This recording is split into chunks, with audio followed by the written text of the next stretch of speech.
होना चाहिए, यानी डेली स्टैंडअप का पार्ट होना चाहिए। ये मैं आपको आइडियल सिनेरियो कह रहा हूँ, लेकिन प्रैक्टिकली एट टाइम आपको ये फील होगा कि क्लाइंट ने एक बार बता दिया हमें कि हमने क्या काम करना है, तो वो मौजूद हो या ना हो उसकी जरूरत नहीं है। Having said that, scrum board इसको इसलिए बोलते हैं कि एक वाइट बोर्ड होता है, जैसे हम लोग क्लासेस में यूज करते हैं। उस वाइट बोर्ड के हम 3 या 4 उसमें लाइनें ड्रॉ कर लेते हैं और सारी की सारी टीम स्क्रम बोर्ड के इर्द गिर्द खड़ी हो जाती है। अब डेली स्टैंडअप या स्क्रम कंडक्ट करने का जो रूल है, और ये रूल वॉयलेट नहीं होना चाहिए, वरना आपको एजाइल लूज द एसेंस। वो रूल ये है कि जो स्क्रम बोर्ड या डेली स्टैंडअप का ड्यूरेशन है वो मैक्सिमम ऑफ मैक्सिमम 15 मिनट होना चाहिए। रीजन ये है कि ये कोई आप समझिए कोई लेंथी मीटिंग नहीं है, ये स्टैंडअप है। मतलब लोगों ने खड़े होना है व्हाइट बोर्ड के ऊपर, 3 सवालों के जवाब आपको हर टीम मेंबर ने डेली देने हैं और इस मीटिंग को लीड करता है प्राइमरी स्क्रम मास्टर। हर डेवलपर या हर टीम मेंबर आपको ये बताएगा कि उसने गुजरे हुए कल में क्या किया, आज उसके प्लान में कौन सा टास्क है, और अगर कोई मसला उसको फेस हो रहा है, कोई भी टास्क कंप्लीट करने में मतलब रिक्वायरमेंट समझ नहीं आ रही या क्वालिटी एश्योरेंस ने कोई बग रिपोर्ट कर दी है वो उसको समझ नहीं आ रहा, या कोई डिपेंडेंसी है अमंग डेवलपर्स, ये start of the day he settle down हो जाती है। ये रूल ऑफ द थंब है कि इन सवालों के अलावा अमूमन डेली स्टैंडअप में और डिस्कशंस नहीं होती। अगर कोई और डिस्कशन करनी है, यानी कोई अगर एक बहुत बड़ा प्रॉब्लम फेस कर रही है टीम, तो वो डेली स्टैंडअप का पार्ट नहीं होती। उसके लिए आपको अलग से मीटिंग आपको कंडक्ट करनी है। जो मैं कहने की कोशिश कर रहा हूँ ना, वो ये कहने की कोशिश कर रहा हूँ कि अपने टाइम को इफेक्टिवली और एफिशिएंटली मैनेज करना है। यानी अगर 15 मिनट से ज़्यादा आपका डेली स्टैंडअप एक्सीड कर रहा है, then you are not doing agile. I mean मैंने ये देखा है कि एजाइल के नाम पे 45 मिनट, घंटा और सवा घंटा का स्क्रम चल रहा होता है, तो एक्चुअली स्क्रम नहीं होता, वो कुछ और ही चीज़ होती है। तो एसेंस ये कि 3 मिनट का time and every participant in scrum must, और जब स्क्रम के अंदर साइज होता है ना, वो 6 से 8 मेंबर मैक्सिमम हो, तो तभी आप 15 मिनट में अपनी सारी डिस्कशन रैप अप कर सकते हैं। यहाँ पे जो स्क्रम मास्टर है उसका रोल बहुत क्रिटिकल है, क्योंकि he or she has to run the show।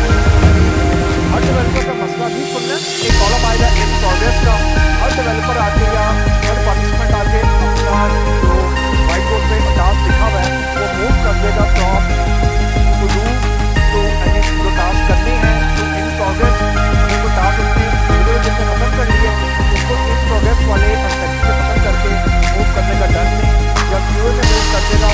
इसका कोई स्टैंडर्ड नहीं है।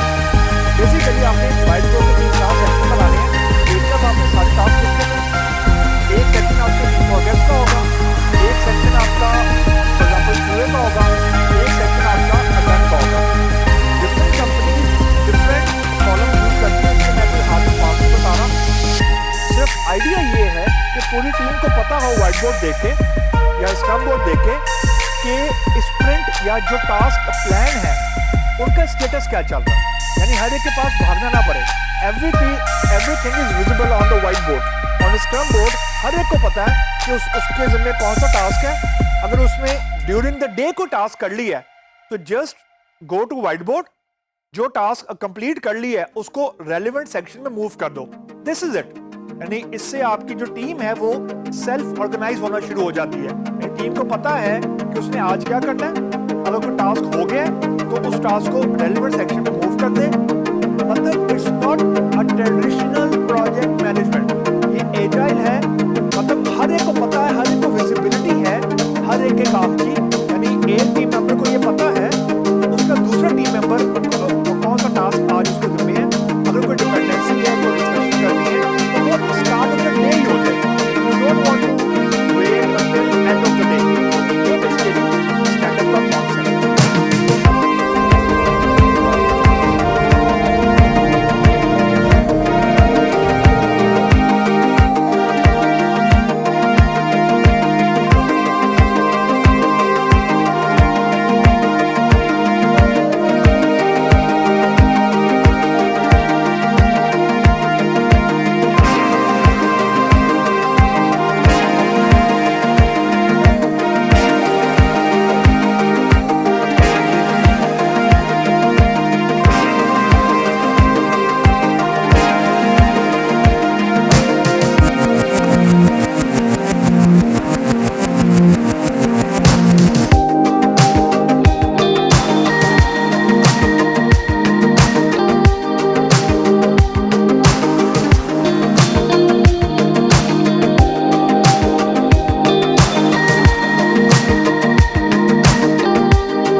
bird on a tree.